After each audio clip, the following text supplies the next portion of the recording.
Elles ne sont qu'une poignée, comme elle, à avoir inscrit leur carrière sur plusieurs décennies et sur plusieurs continents. Catherine Corsigne est de celle-là, une réalisatrice de cinéma qui compte. Mais ce qui compte pour elle, le sait-on vraiment? Alors, laissons-nous entraîner dans son sillage intime, avec ou sans filtre.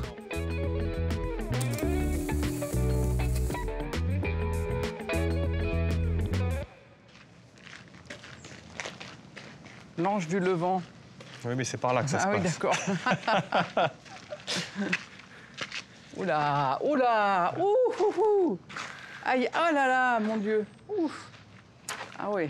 Oui, vous vous dirigez spontanément vers le début, vers le début de votre histoire. Ah ouais, bah oui.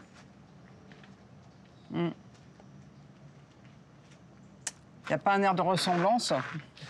Oui. Qui c'est? Ça fait un choc. Bah, c'est mon père. Et là, j'ai l'impression que son œil me regarde encore plus intensément que d'habitude. Parce que comme la photo est très grande. Ouais. Il a un uniforme, là. Oui, c'est parce qu'il il a été appelé donc, pour partir à la guerre d'Algérie. Enfin, on n'appelait pas ça la guerre d'Algérie, puisqu'ils étaient appelés... Mais voilà, c'est là-bas qu'il est mort, malheureusement, dans un accident de voiture. Et il est resté 1 mois et demi et il écrivait des lettres tous les jours à ma mère. Et des lettres d'amour. Moi, j'en ai lu qu'une parce que ça m'a trop... C'était trop violent de les lire, c'était trop perturbant. Et surtout, il y en a une dans laquelle, enfin, celle que j'ai lue, où à la fin, il demande des nouvelles de sa petite Catherine. Et j'avoue que c'était trop émouvant, donc j'ai pas lu les autres. Mais... Il a 26 ans quand il meurt en Algérie. 26 ans. Et c'est la raison pour laquelle j'ai mis cette photo. Là, il vous laisse tous les deux avec votre maman. Vous avez à peine 2 ans, Catherine. Oui. Votre mère est inconsolable. Ah ben, ma mère, elle est... Ouais, je crois savoir que... Elle fait même une tentative de suicide. Dans tous les cas, oui, c'est très, très, très violent. Et je pense que c'est la raison pour laquelle elle s'éloigne de la Corse, parce que je pense que ça doit être trop dur pour elle de revenir là, je sais pas. Enfin, dans tous les cas, du coup, moi, je suis pas du tout élevée du côté de la Corse, quoi. Parce que là, cette photo, elle est prise à Moltifao, justement. Elle est là-bas en Corse. Et comme vous dites, vous allez vous éloigner de la Corse parce que les parents de votre mère, ils vont vous prendre aussi parce qu'ils vont trouver que votre maman, elle est un petit peu trop fragile. Et ils vous éloignent de Moltifao et ils vous éloignent de cette partie de la famille-là. Bah, je pense que le fait que mes grands-parents paternels soient décédés enfin moi que je les ai pas connus ni ma mère, le fait que j'ai pas d'attache, enfin il y a que la sœur de mon père mais qui vit aussi elle déjà à Paris, le fait que j'ai pas connu ni mon grand-père paternel ni ma grand-mère. Pour ma grand-mère maternelle, j'étais vraiment comment dire, j'étais comme sa fille, quoi. Il y avait un côté, elle avait eu 5 enfants presque. Il y avait vraiment ce truc où ma mère était presque, comme si c'était presque ma deuxième maman, comme si elle n'était pas capable de s'occuper de moi. Et c'était vraiment ma grand-mère qui m'avait vraiment... Il grappin dessus, quoi. Et ça va durer 7 ans, parce qu'elle considère, votre grand-mère, que votre mère n'est pas vraiment capable de vous élever correctement, en fait, parce qu'elle est trop triste. Parce qu'elle est trop triste, parce que... Elle n'a pas l'expérience, parce qu'elle est déboussolée, parce que quand je suis avec ma mère, c'est compliqué, parce que ma grand-mère me cajole, m'idolâtre, me fabrique aussi une espèce d'endroit où je suis la petite reine. Donc, et quand je vais avec ma mère, j'ai l'impression d'aller avec une étrangère quasiment. Donc c'est très, très compliqué. Et c'est la raison pour laquelle j'ai mis cette photo, là. Alors, vous n'avez pas tout à fait 7 ans. Vous retrouvez votre maman à 7 ans, hein. Et quand vous retrouvez votre mère, justement, ça ne se passe pas super bien. C'est le moins qu'on puisse dire. Et alors, on ne va pas rester longtemps sur cette photo parce qu'elle va vous faire un cadeau un jour, votre maman. Alors, je ne sais pas si c'est à Noël, mais c'est à partir du moment, en tout cas, où vous revenez avec elle. Et ce cadeau, c'est une malle. Et dans cette malle, il y a tout ça. Allez-y, on se retrouve à côté. On se retrouve, passez par où vous voulez, venez avec moi, là. Dans cette malle, en fait, il y a tout votre père. Bah voilà, dans cette malle, il y a... Donc ça, c'est mon père quand il est à Corté et quand il passe ses bacs. Hein, il monte à Paris à 15 ans et demi avec ses 2 bacs en poche, ce qui est absolument extraordinaire. Et donc de ce village de Moltifao et de Castifao d'où il vit, de ses études qu'il fait à Corté, où donc mon grand-père travaille à la prison de Corté comme armurier. Je découvre donc plus tard que mon père était féru de littérature. Il y a des livres, il y a aussi tous les films qu'il a envie de voir et dont il note, vous voyez, Le jour se lève, Marcel Carné, Jean Gabin, Arletty, il met tous les films, les Amants de Tolède d'Henri Decoing, etc. Enfin, c'est les films qu'il doit voir ou qu'il a vus? C'est les films qu'il doit voir, je pense, parce qu'il y en a tellement que je me dis que c'est impossible qu'il ait vu L'étrange Monsieur Victor de Jean Grémillon avec Rému. Plus les revues des cahiers du cinéma, des revues de Positif, enfin, dont il est féru, plus le théâtre, Jean Vilar, plus des disques de Léo Ferré, de Jacques Brel. Enfin, dans cette malle, il y a énormément de ses poèmes aussi. Surtout qu'en plus, Catherine, dans cette malle, il y a aussi un disque, parce qu'à l'époque, on pouvait aller comme ça, faire enregistrer sa voix. Et il y a même sa voix qui sort un peu comme ça d'outre-tombe en plus, hein, avec cet accent. Oui, alors je ne l'ai pas retrouvé le disque parce que je ne sais plus, je crois qu'il doit être dans un autre endroit, là, dans une autre maison. Je n'ai pas encore réussi à le retrouver. Mais effectivement, il y a un disque, un 78 tours, et donc j'entends la voix de mon père. Et là, je suis... complètement... J'ai perdu l'habitude, dans tous les cas, j'ai 7-8 ans, j'ai perdu l'habitude de l'accent corse, de l'accent chantant et d'une voix aussi qui est jeune. J'entends une voix finalement assez jeune et vraiment très, très pleine de j'allais dire, de saveurs, de couleurs, voilà, avec un accent corse très fort, très très douce, et qui récite un de ses poèmes, et c'est très très émouvant, c'est quelque chose quand même d'étonnant. Et justement, on va finir cette partie avec ce couple, vos parents, amoureux. Et c'est là qu'on voit qu'il y a le père avec qui vous vous entendez bien alors qu'il n'existe pas, qui vit en vous, que vous sublimez, et reste cette mère qui, elle, va refaire quand même sa vie, et avec qui, finalement, assez rapidement, ça ne va pas marcher, parce que son nouveau compagnon, il est à des années-lumière de votre papa, j'imagine, ça peut être qu'un minable, et vous lui en voulez. Bref, ça se passe pas trop bien avec votre maman, finalement. Non, ça se passe pas bien, parce que je construis sûrement un mythe avec cette malle. C'est-à-dire, moi, je me souviens très bien que toute ma scolarité, je n'écoutais pas les cours, je ne faisais que rêver, je rêvais, je fantasmais beaucoup sur mon père, sur son histoire, et effectivement, j'ai construit une espèce de mythe, et la réalité, le côté concret de ma mère qui se remarie, qui refait sa vie, j'ai du mal à... Pour moi, j'arrive pas à accrocher. Ouais, ça devient très compliqué. Donc, il y a beaucoup d'opposition, beaucoup de luttes, beaucoup d'incompréhension. Et je pense que mon imaginaire est tellement fort et tellement aussi comme une bulle, comme une espèce de protection, comme un monde presque... parallèle. Donc qui fait que moi aussi, je me construis sûrement... dans l'idée de partir très vite de chez moi, comme m'a fait mon père, de faire du théâtre. Je pense que voilà, je reconstruis, je rebâtis à ma façon une voie que lui m'a tracée et que après voilà. Oui, on va le voir. On va le voir dans une autre partie, justement. Ouais. C'est exactement ce que vous dites. Allez, venez avec moi.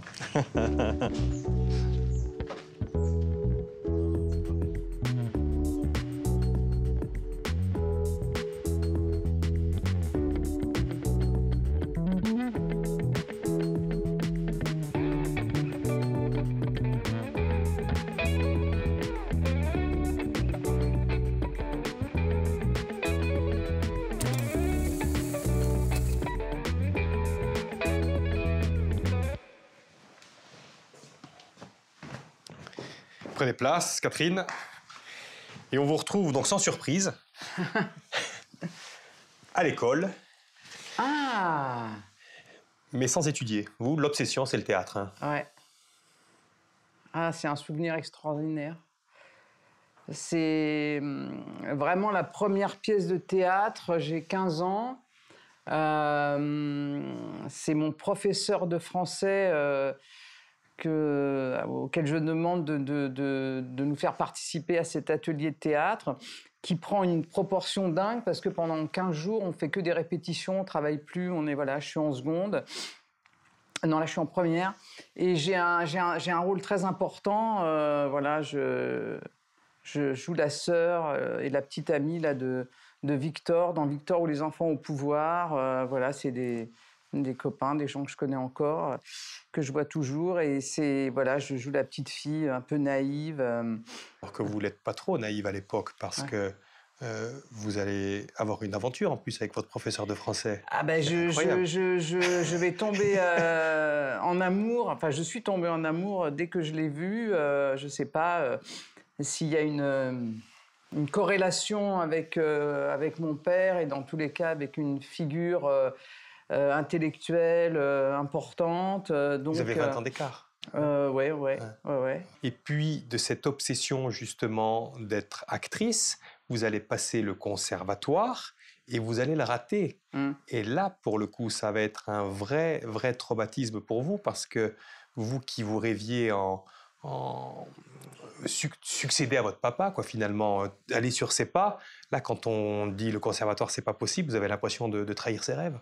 C'est extrêmement vertigineux, j'ai l'impression que je vais carrément me jeter dans la Seine, que je vais mourir, que je vais être c'est très très violent. Je suis pas dans les stéréotypes de l'époque, je suis dans une jeune fille beaucoup plus qui amène une modernité, une singularité qui est pas encore perçue ou vue. Vous n'êtes pas quelqu'un qu'on fait rentrer dans des cases. Et justement, ça vous tape un petit peu sur le système, ça, Catherine, parce qu'un jour, vous laissez un petit peu tout tomber, vous dites, allez, moi, tiens, je file à Cannes et je vais regarder des films. Oui. Hein, c'est ça. Et il y a le Festival de Cannes, et là, qu'est-ce qui se passe pendant ce fameux Festival de Cannes où vous regardez que des films ? Je découvre les films de Godard, je me souviens, je vais à une projection de Sauf qui peut la vie, je suis éblouie, j'ai tout d'un coup une espèce d'appétence et cette... Une espèce d'appel même. Une espèce d'appel oui, même. Cet amour que j'avais pour le théâtre, tout d'un coup, se déplace d'une manière très vertigineuse et rapide. Et peu de temps après, vous arrivez à monter un petit peu d'argent et on retrouve ça, Catherine. Tu te souviens les 2 jours à Deauville ? On a fait du vélo sur la plage, comme des fous. Tu peux rallonger le premier venet. Oui, tu as raison. J'ai l'impression que Cécile a besoin d'une petite pause. Bon, on prend 5 minutes. Hello. C'est gentil d'être passé. Tu viens voir la fin de la répète ? Non, je viens pas voir la fin de la répète. Bon, écoute, j'ai un truc important à te dire, alors tu viens ? Bon, bah d'accord. Et dépêche-toi. À tout à l'heure.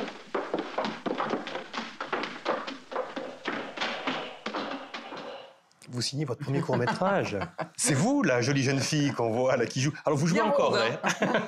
vous jouez encore, hein. Vous faites un petit rôle dans votre film, mais c'est vous qui le réalisez. À partir du moment où vous passez derrière la caméra, les portes s'ouvrent. C'est ça qui est intéressant. C'est quand vous étiez actrice, vous n'aviez l'impression que de portes fermées face à vous. Et là, ça s'ouvre. Sauf que, Catherine, vous avez des passions, vous, dans la vie. Et il y en a une qui, à l'époque, prend le pas sur toute autre chose. C'est ça. Effectivement. Je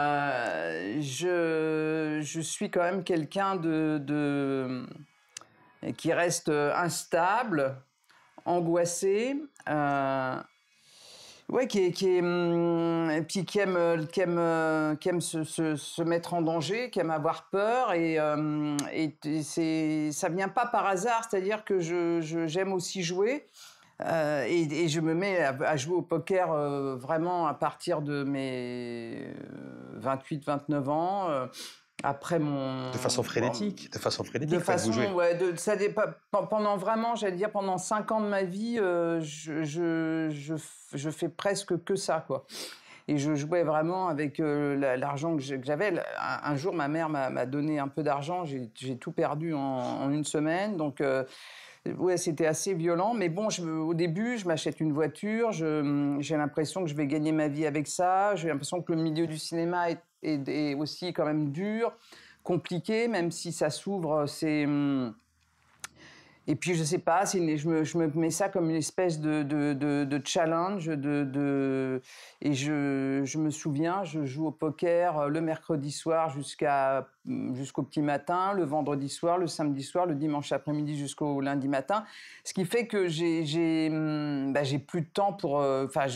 j'ai presque plus de temps pour écrire. Je crois que j'ai revu d'ailleurs les choses que j'écrivais à l'époque. Ça s'appelle La dernière carte, ça s'appelle des choses La morte. Enfin, moi, c'est quand même des choses qui sont... Waouh. Mais justement, mais même de cette vie-là, finalement, vous en faites un film. J'en fais un film, ouais. Complètement. Poker. J'en fais un film qui marche pas trop. Non, je pense que je fais un film où je suis pas assez à l'aise. C'est-à-dire que je triche trop dans le film. Je fais pas un film où j'aurais dû faire un film sur ce que je vivais vraiment. Et là, je le fictionne, mais d'une manière trop loin de moi, pas assez... je suis sûrement pas assez aidée. En tout cas, Catherine, vous avez de la chance, parce que si vous ne tombez pas sur quelqu'un qui vous aide à aller plus loin dans un film, vous tombez sur quelqu'un qui vous aide à sortir du poker. Par contre, vous tombez amoureuse d'une fille, là, et pour elle, justement, vous arrêtez le poker.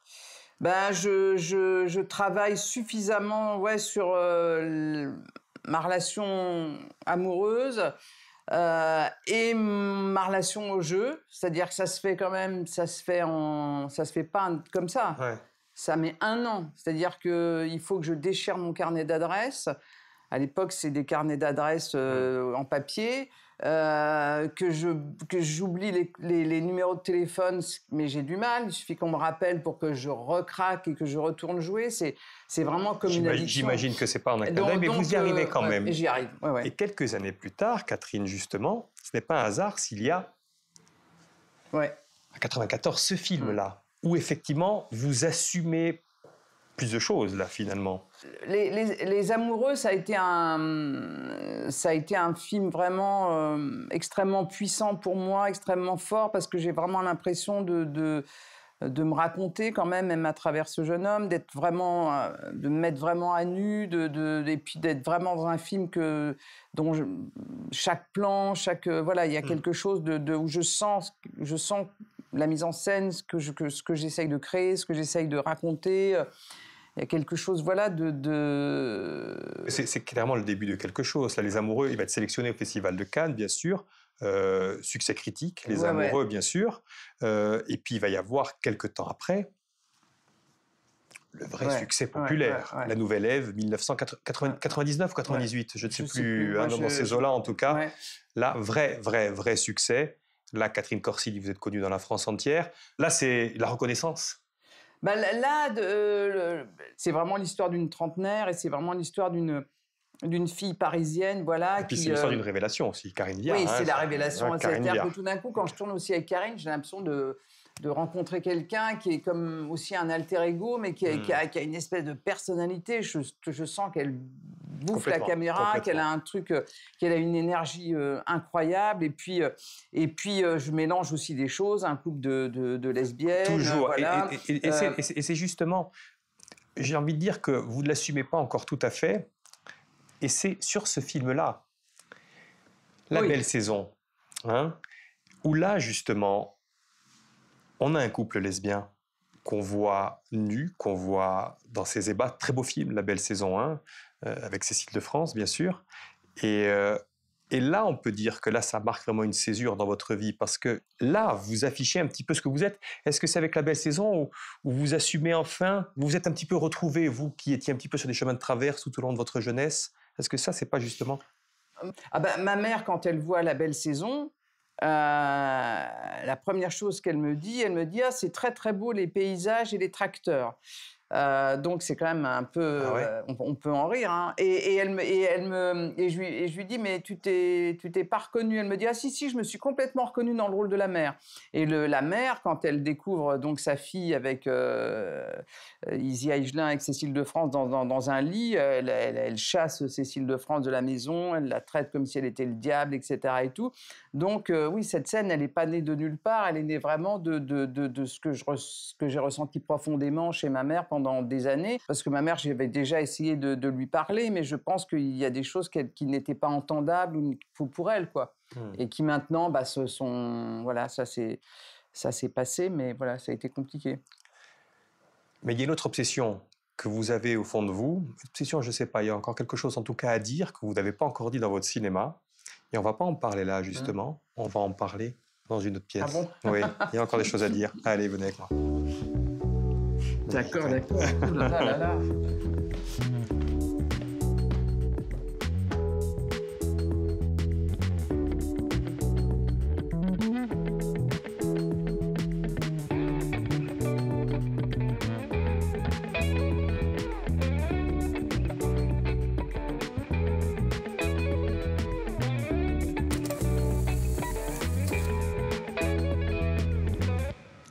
Et Catherine, on va vous retrouver, alors avec ou sans surprise, en Corse, à 15 ans.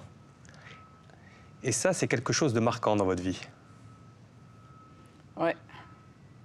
Donc ça, il y a mon père et sa sœur, ma tante Janine, qui m'emmène. Je réussis à quitter mes grands-parents et ma mère et mon beau-père et aller en Corse à 15 ans, à Castifao. C'est là où on me voit, devant le portail de la maison de Castifao. Tout le monde me parle de mon père. Donc tout d'un coup, cet homme que j'ai connu, j'allais dire, dans une malle, avec lequel je me suis construit un imaginaire, une histoire, et ben, tout d'un coup, je suis face à des gens qui me parlent de lui, qui me racontent sa douceur, qui me racontent comment il était, qui font que, bon, déjà, que je vais aussi sur sa tombe, qui est comme en Corse, c'est une tombe qui est en pleine nature.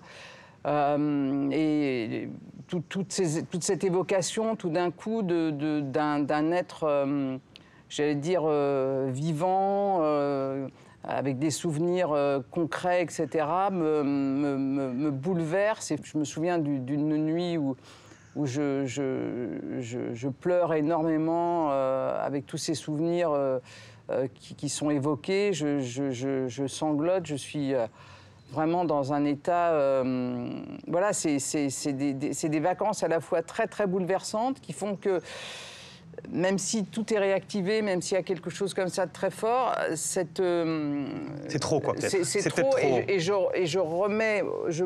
reviens 15 ans plus tard. C'est-à-dire, il me faut digérer. Oui, justement, c'est quelque chose que... Ouais, complètement, c'est presque traumatisant, en fait. Ouais. Il faut vous éloigner, encore une fois, mettre de la distance. Ouais. Et bien des années plus tard, justement, c'est en 2000... on est quoi, en 2020 ? En 2020, vous décidez carrément de tourner un film sur la Corse. Vous êtes déjà venu en Corse? On peut se voir si tu veux, pour faire des trucs. Je te montrerai un peu des petits endroits secrets. Dégagez, bande de bâtards! Comme ta gueule! Tu parles comme ça aux gens? T'es obligé de dire des trucs racistes? Rentre dans ton pays, toi aussi. Arrête de me faire chier. Qu'est-ce que tu racontes, sale babtou? Je suis corse, moi. Tu veux voir ma carte d'identité, peut-être? Je veux voir ta carte de séjour, plutôt. Je suis contente que tu m'aies rappelé. Tu débarques au bout de 15 ans, je suis curieux. T'avais quel âge quand il est mort, ton père? 3 ans. C'était ton premier amour? Oui. T'as jamais pécho avant? Non, j'ai pécho personne avant, non. Les gamines, elles ont pas envie de voir leur grand-mère. Elle sait pas qu'on est là. Moi, tu sais qui je suis. Tu nous as privés de père, tu nous as privés de famille, on a grandi seul, on a grandi sans rien. Tu la connais, toi, Khadija, tu la connais mieux que moi. Assez peu, elle est très pudique. Ah, c'est une question de culture, ça. Oui, bah toi, ça te ferait pas de mal, hein, d'être un peu plus pudique. Et pas comme toi, Gaïa. Pourquoi tu dis ça?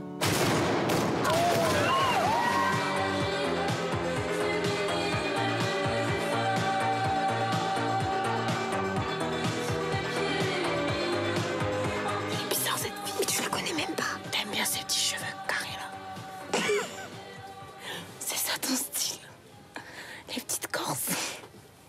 Vous avez des soucis avec les Corses dans cette famille. Vous avez des soucis avec les Corses dans cette famille.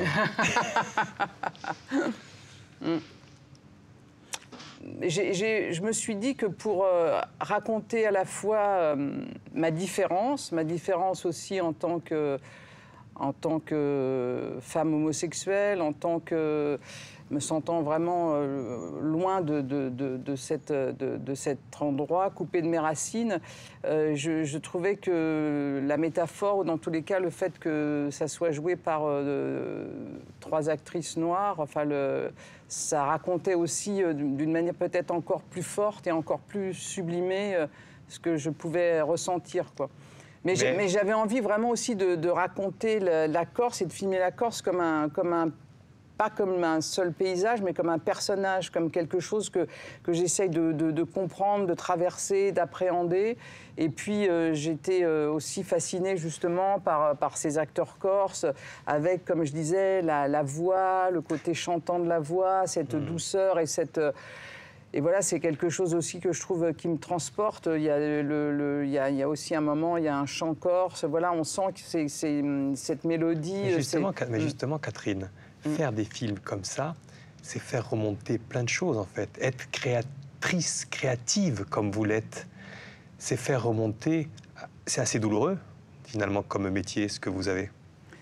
Je pense qu'il faut, quand on fait des films, il faut traverser la période de la douleur pour pouvoir justement en faire quelque chose. Si on est trop dans le collé, et je pense que c'est pour ça que j'ai mis aussi autant de temps à faire ce film, je pense que si on est trop collé à la douleur, on n'arrive pas à se décoller, on n'arrive pas justement à faire une fiction et on n'arrive pas à transmettre quelque chose. Mais on l'a compris, dans vos films, il y a quand même ce dialogue toujours un petit peu avec votre mère, quand même, là aussi. Hein, pareil, il y a une fille qui a du mal à avouer son homosexualité à sa mère, et sa mère qui fait comme si elle n'entendait pas. Parle-moi de tout sauf de ça. Ouais. Et puis, il y a toujours ce dialogue avec lui, avec cet être, votre papa, qui n'est plus là et qui est là en même temps. Et c'est la dernière photo de l'émission. Donc, il vous fixe, encore une fois. Ces photos, vous les connaissez, bien sûr. Qu'est-ce que vous aimeriez qu'il vous dise s'il était encore là ou qu'il pense de vous?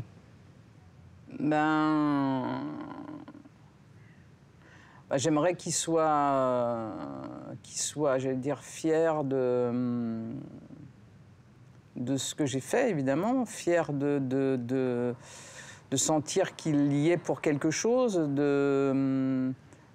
qu'il y a un sentiment de transmission et en même temps de liberté, c'est-à-dire que je lui suis redevable de ce métier que j'ai choisi peut-être grâce à lui, mais j'en ai aussi fait quelque chose qui m'appartient complètement. Et à faire aussi ma vie, parce qu'on peut pas vivre simplement dans le deuil. Il faut arriver à couper le... c'est la question que je vous pose. Hein. Ouais. il faut arriver à couper le cordon, mais il y a ce lien qui est un lien en plus particulier, parce que si j'avais été élevée peut-être plus du côté de ma famille corse, peut-être que je m'en serais détachée plus vite, peut-être que ça m'aurait aussi étouffée d'être tout le temps ramenée à mon père. Peut-être qu'on ne serait pas là en train de se parler. Voilà, hein. Il y a des grandes chances. Mais c'est vrai qu'il a, avec ce regard-là, c'est un homme gentil, donc il aurait certainement eu que bienveillance à votre égard. Ça, je pense, ça fait aucun doute, de toute façon. Allez, c'est l'heure de se quitter, maintenant. Oui, allez. Ciao. Il y a une dernière photo à faire, c'est moi qui l'ai fait, Catherine. D'accord, allez. On est à côté de moi. Voilà. Ça a été un véritable plaisir de vous entendre raconter votre vie comme on ne l'avait jamais entendu. Merci beaucoup, c'était très émouvant, très fort, très... Voilà, moi aussi j'ai retraversé plein de choses, donc voilà, c'est secouant. Vous restez encore quelques jours en Corse, ça peut vous repartir sur Paris. Et à bientôt en Corse, parce que maintenant vous revenez souvent, hein, sans traumatisme. Sans traumatisme. Allez, la bise. À bientôt, Catherine. Au revoir. Merci.